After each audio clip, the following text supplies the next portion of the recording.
What's going on, guys? Tornaveco here, and welcome to another list video. This one is a lot different to what I've been doing. It's not anything to do with 2014. Really, it's not got a lot to do with it.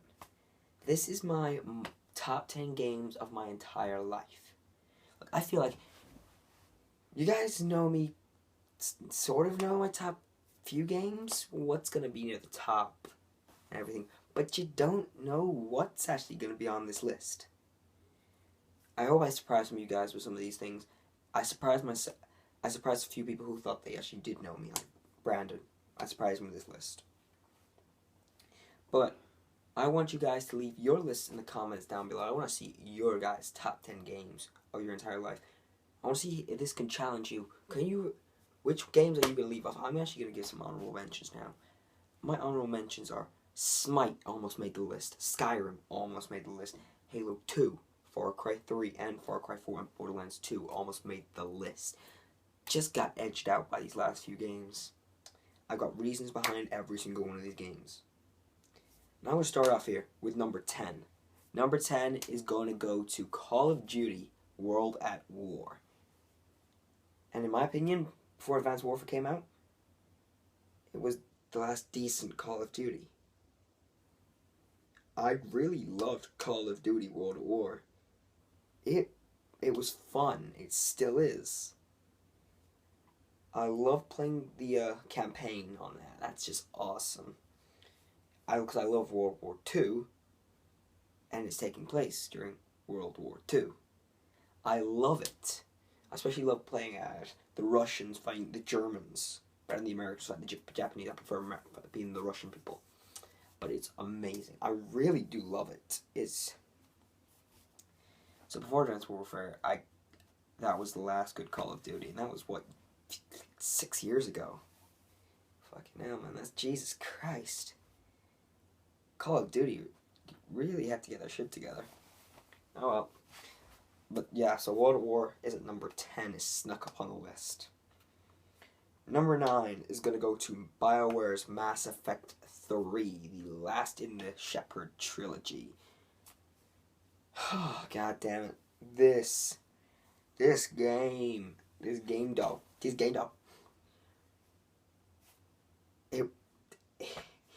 I cried. I cried.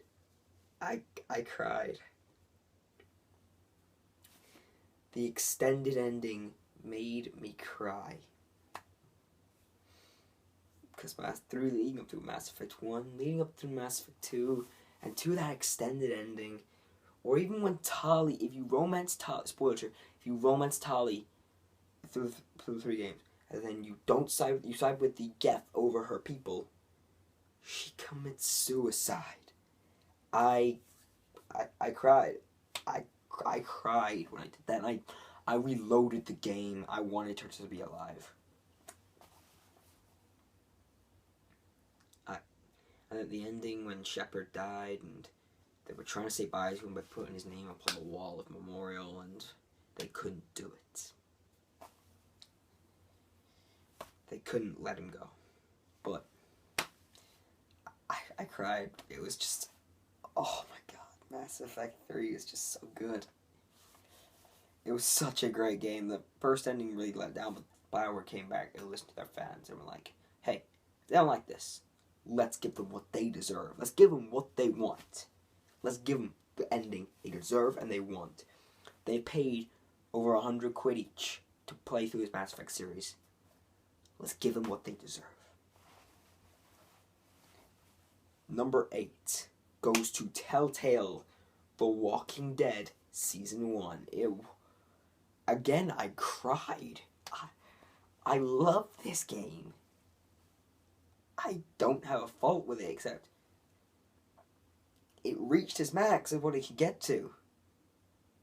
It hit every part for me. The puzzles, it hit everything. And I'm going to keep spoiling games for you guys, so if you're watching this, so if you don't want to spoil it, just please stop watching, or go play the games and come back. Of Clementine killing Lee at the end. Oh my god, I broke down.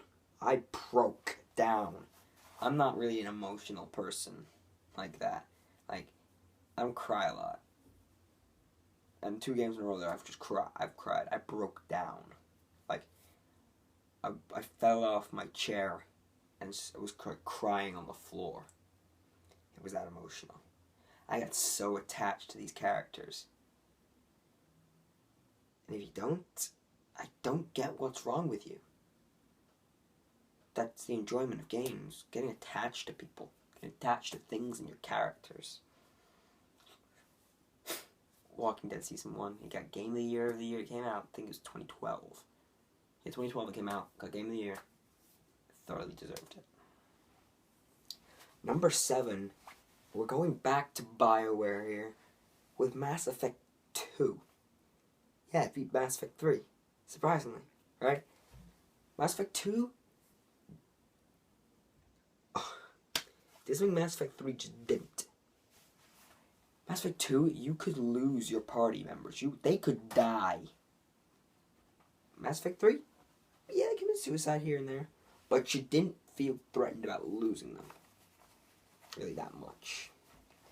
In this game, the last mission, you could have lost most of them. And the emotional attachment coming from the game, coming to find out what's actually going on in the collector's base. What's going on, what's happening, why humans disappearing, why colonies go missing. You gotta find out. And what you find out with working with Cerberus is something really different, but I really loved the game's aspects and what BioWare aimed for. They shot for the stars and reached it. BioWare is proven that it is one of the best gaming companies in the world, if not the best RPG company ever in the world. Let's go on to number 6. Number 6, I'm going to give it to an Xbox exclusive. Sony fanboys, please, don't get mad. There's something higher for you on the list, and Microsoft fanboys, please don't get mad that Sony's got higher on the list here, but I played Sony consoles longer, and so they're more memorable for me at the moment. Maybe later on in my life, maybe in a few years, maybe I'll do another list. Maybe next year, maybe it changed. Next time it changes dramatically. Maybe an Xbox game will be higher up on the list than number 6. But I'm going to give it to Halo 3. Yeah, Halo 3 over Halo 2. Halo 2 almost made the list, but Halo 3 made it to number 6. It was the first Xbox exclusive I actually played. It was the first Xbox game I actually completed. And it's memorable to me. Halo 3 was short but sweet. It really drove to pull on your heartstrings of old Halo players and even new ones. And I felt that. I really did. I felt that. I had tears in my eyes. I wasn't fully crying, but I had tears in my eyes. Because it pulled on the heartstrings of what you need. That's what a game needs to do. They need to be able to either be really interesting, be really immersive, or they've got to aim for the heartstrings, or be a horror game. But most of the game, I'm just seeing a pattern here on my list, is heartstrings. They aimed for the heartstrings. Mass Effect 3, aimed for the heartstrings. Walking Dead Season 1, aimed for the heartstrings. Mass Effect 2, aimed for the heartstrings. Halo 3, aimed for the heartstrings. Oh well. It was just so good. Halo 3 it was just such a great game, and amazing that Bungie's it was like one of the first games I've dealt with Bungie. And I want to keep playing more of their games. They're good. They're good. They're really good at what they do. And I actually said Halo 3 was the best shooter, one of the best shooters I've ever played. And by this list, if you count the game at number 4 if you don't count the game as number 4 as a shooter, Halo 3 is my favorite shooter of all time. Alright, let's move on to number 5, which is going to, in my opinion, the funniest game of all time. South Park: The Stick of Truth. I just have to give this game. I love South Park. I love it. I love South Park. And it's just funny. That's the category I didn't add. Funny. You can have your game be funny and good. This game's funny. You have a decent storyline. So funny, alright storyline. boom, you've got a great game right there. You didn't feel like you were playing a game. Well, you did. You were playing a game, but you didn't feel like you were just playing a game. You felt like you were in a season-long marathon about South Park, and you're the main character. You're the main star of the South Park, about this season of South Park. Whoever, basically, this game swung to try and hit it out of the park, and it did. Home run. Baseball reference for you guys. Baseball reference, sorry. Or softball, whatever you want to say. But, yeah, they did really good. They did amazingly well. And that's why I put it at number 5, because it was funny, it was interesting, it was memorable. Number 4 is going to a Sony exclusive. This is the one where I said if you don't count it as a shooter, if you count this game as a shooter, this is my favorite shooter of all time. But if you don't, you count the game as a different genre, Halo 3 will be my favorite shooter of all time. It's The Last of Us. Last of Us was long, it was interesting, it was... I'm going to say this word, I'm going to say this again. It aimed for the heartstrings. You cared for Joel, you cared for Ellie. The two main characters. They were good. I don't get when companies think that Call of Duty lost its way after World War until Advanced Warfare came back. It lost its way until they got Kevin Spacey. It lost its way. It's back. The brakes have been hollow for Call of Duty, but Last of Us is... I don't get when somebody thinks they can't just make great characters, but Last of Us showed us when you make great characters, no matter what happens, the game will be good. Well, the game will be decent. Because the game wasn't the best. It was good, but it wasn't the best. It wasn't the best. But the characters were memorable enough to be high on my list. And that's why I gave it number 4. Now, guys, these 3 games are all RPGs. 2 of them by the same company. Number 3 goes to Bethesda's Oblivion. Yeah, Oblivion made the list over Skyrim. It beat Morrowind. Basically, I'm in the middle of the people who say Skyrim's the best, and the rest say Morrowind's the best. I'm in the middle and say Oblivion was the best Elder Scrolls game. You wanna know why? You wanna know why? Because I'm gonna sound like an idiot saying this, but I do prefer that Oblivion's a tiny bit easier than Morrowind, and I understand it a bit more. But the storyline in Oblivion and that, and it is a lot better than Skyrim's. But the thing about Skyrim is, that was too easy. That was way too easy. Skyrim was way too easy. Oblivion, right in the middle where I want it. Where I wanted it. Elder Scrolls games have always been close to my heart. Always have been, always will be. And that's why it's been sitting at number 3. It was sitting at number 2 until November this year.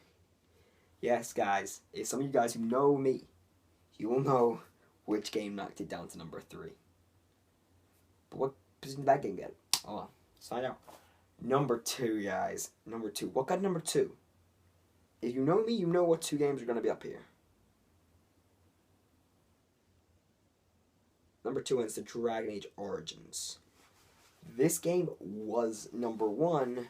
I did this list earlier than, back in October last year. This game would have been number 1, or even November 20th, this game would have been number 1. Hey, screw it. November 21st, this game would still be number 1. But, as soon as November 22nd hit, and I completed, as soon as November 22nd hit, this game, Dragon Age Origins, got knocked down number 2. This game was the top of my list since 2009. Shit, that's a long time. That is a long, long time. This game was the top of my list. And it saddens me that this game got knocked off this pedestal, but it also saddens me that it took so long for someone to knock it off his pedestal, and I'm going to spoil number 1 for you guys here. But it's a predecessor of that game that knocks off the pedestal. It's just proven that, in my opinion, games just aren't that great anymore. that nothing could knock Origins off the pedestal until now. And it was the same game, really. Just there was only it was the same series that knocked it off. So why did I give Dragon Age Origins number 2? Companion, storyline, interesting, heartstrings again.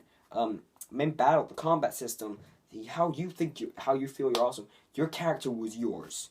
Even though you were following the same story, the same prologue, the same origin story, the same everything as everyone else, you felt like your character belonged to you. You were unique. Even though I sound stupid because you're following the same thing as everyone else, but you did feel unique. My Let's Play Dragon Age Origins with Torn the Berserking Dwarf. I felt unique. I felt my character was mine. I was writing my own story there. BioWare pulled off what they couldn't do in Dragon Age 2, the next game afterwards. They pulled off the unbelievable, and holy crap, it was great. But let's move on to number 1, guys. So, most of you should know this game already. Come on. I've given you so many hints. Number 1 is Dragon Age Inquisition. Came out on 21st of November, 2014. Why did this game come at number 1? Open world maps. Like open maps, like massive maps. The storyline was amazing. You felt actually important to the story. You were big story. The story had huge consequences. The build up. You owned your own basically massive guild thing, like Inquisition. You were running the Inquisition. You judged people on a throne similar to Game of Thrones. The companions were amazing. The combat system was realistic. They brought back the tactical view. They made so many amazing changes, which gave this game what it deserves. And that's number 1 on my list. And that's why. Well, guys, I hope you guys enjoyed this video. I know it's different to what I usually do of Let's Playing and top 10 with cut, all the cuts every like 3 minutes. But so I decided to put a quick video together. So, thank you very much for watching, and I hope to see your list in the comments down below. Make sure you... I hope you guys see your comments down below. Lists in the comments down below. I want to see what you guys put at the top. What your top 10 games are. But oh, thanks for watching, guys. And please tune in to the next. Thanks for watching, guys. So yeah.